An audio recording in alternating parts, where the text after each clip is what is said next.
Hey everybody, it's been a long time since I have made a video.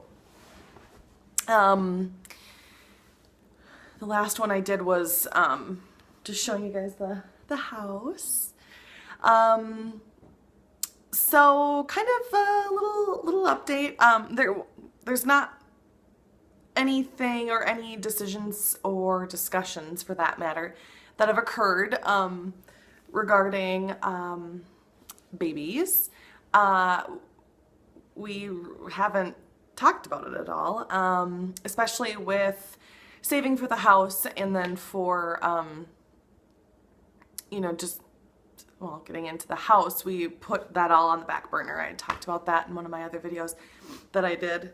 Let's just fix that little bumpy, whatever. My arm really hurts. Really quick, totally off subject. But, as you probably know, we live in Minnesota, and we had this ginormous snowstorm last night. It was like 40 degrees the day before, and it was beautiful. Milo and I went for a walk, and I'm running a 7K in March, and I have not run since my last 5K. That was this fall. So anyways, went out there, went for a walk. It was beautiful, but then we got this ginormous snowstorm last night. Colin got stuck this morning coming back into the driveway from work, and I had to help shovel him out, and I pulled something up in my arm, and it hurts really bad. Damn. Anywho, so I've been still watching everybody's videos, and still have been up to date with everyone, with Susie with your beautiful twins, and Lisa with your new journey. I'm so excited to hear kind of about it. It really intrigues me, and I feel for you big time with this last IUI that you guys went through, or natural cycle. Whatever. Anyway, I feel for you, and I totally, I do get it, and I understand. Just as a recap, we only got 9 eggs when we did our IVF cycle a year ago already, and only 2 had fertilized out of those 9. Only 1 actually made it, and that was after a delay. We had gotten the call. It was a year ago on Valentine's Day, actually, got the call that none of our embryos had made it. That day sucked. But then we were able to implant the 1, so we don't have any frozen. But my point of being on here is that I'm still keeping up with everybody's videos, and Phoebe, you girl, and Kazi, I'm watching everybody's videos and keeping up to date on that. One that I also follow on her blog is Where's Baby Miller, and what's unique about her story, or their story, excuse me, is that they're going through embryo adoption, and it's something that's I've been thinking about a lot of. Because, and I don't know how it varies as far as cost, IVF versus IVF naturally, or not naturally, but for us using our business, or embryo adoption, excuse me, or donation. I don't know how that really varies cost-wise. I think I did mention this on one video a couple months ago, was that my insurance does not cover IVF, but they do have kind of a discount program, and the clinic actually is literally like a couple miles up the road, which is great. I have not made an appointment with them. I have not talked to them. Again, it's because, Colin and I have not had that discussion yet of what is the next step. I've kind of prepped him and said, I'm sure once we get into the house and it's been a couple of months in the house, I want to have that discussion yet, and I'm feeling that it's coming on soon. But I we just haven't talked about it yet. So, you know, I don't know if that's necessarily, if IVF again, for using my eggs and Colin's sperm, if that is an option, just because of, I've never been pregnant, and I don't know if it's something that just wouldn't work for us. So again, embryo adoption or donation has really been on my mind. I was flipping through YouTube trying to find different vlogs of this journey, and Where's Baby Miller is on there, and I follow her.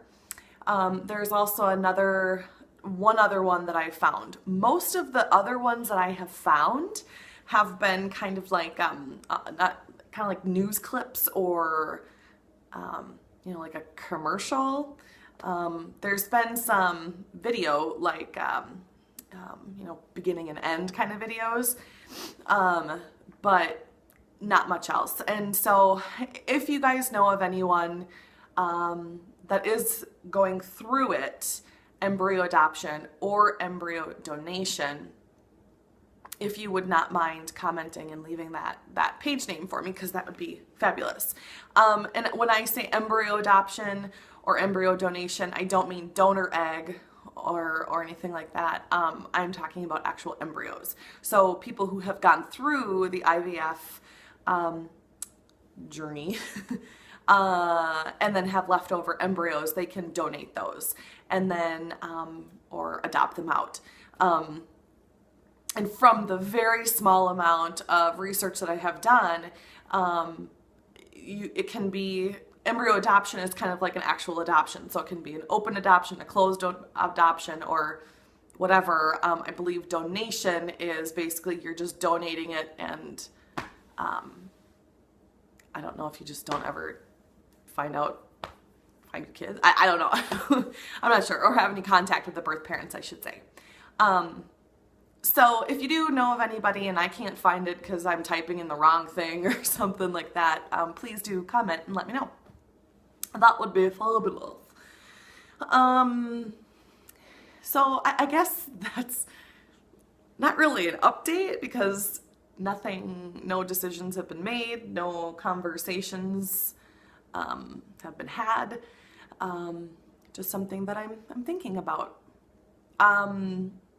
We had a nephew born at the end of January, so I have two little young niece and nephew from Colin's brother and sister-in-law, and super cute.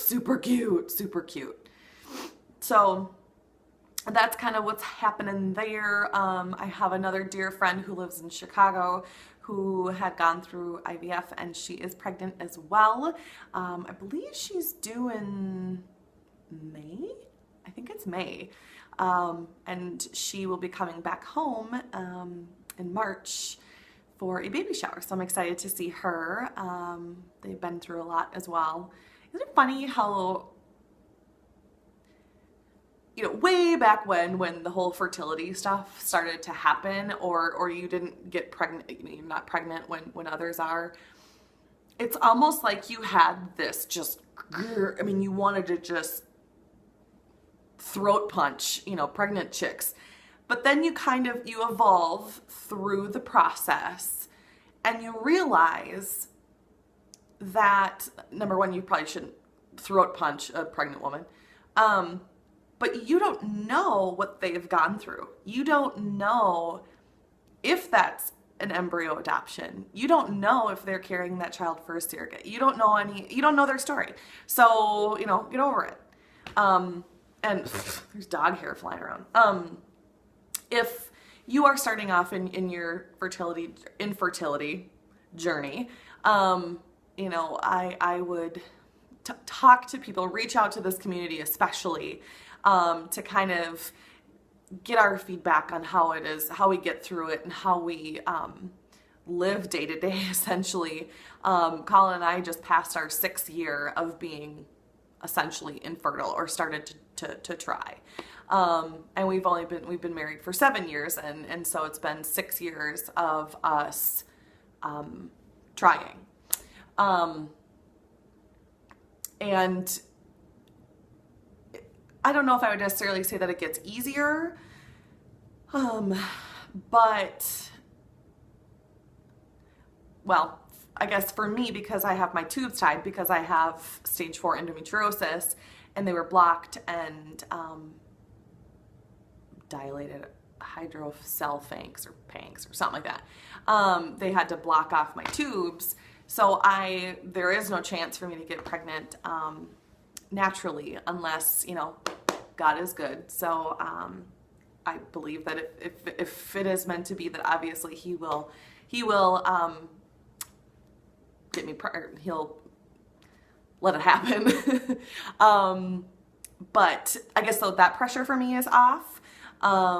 So we can still have fun, and, you know, when we do have fun, or like Lisa calls it, the baby dance, when we still do that, there is not that added pressure, which you do have when you're kind of first starting out, and oh, in my eye, sorry. So anyway, this video is now 11 minutes, and I was like, oh, I just want to get this thought out there, and whatever. I missed you guys, apparently. Yeah. So if anybody knows of any research or any websites, that would be great. Besides like Snowflake, you know, kind of the basic things, let me know. I'd really appreciate it. Sometimes you get a little overwhelmed and you're like, I don't even know where to start or look or whatever. So I hope everybody's doing fabulous. I hope wherever you live, you have much better weather than we do here. We have the Red Bull Crash Ice, if you guys are familiar with that. It's tomorrow, and this is the 3rd year in a row that it's been in St. Paul, and we've gone each year. I'm really not looking forward to it tomorrow. Each year it's just gotten colder and colder and colder. So who knows, maybe we'll just go and hang out at the bar. I don't know. But yeah, so I think that should be, this is probably good enough. But anyways, again, I hope everybody's doing fantastic. I hope you have better weather than we do here. And I look forward to seeing everybody else's videos. Thanks. See you guys later. Bye.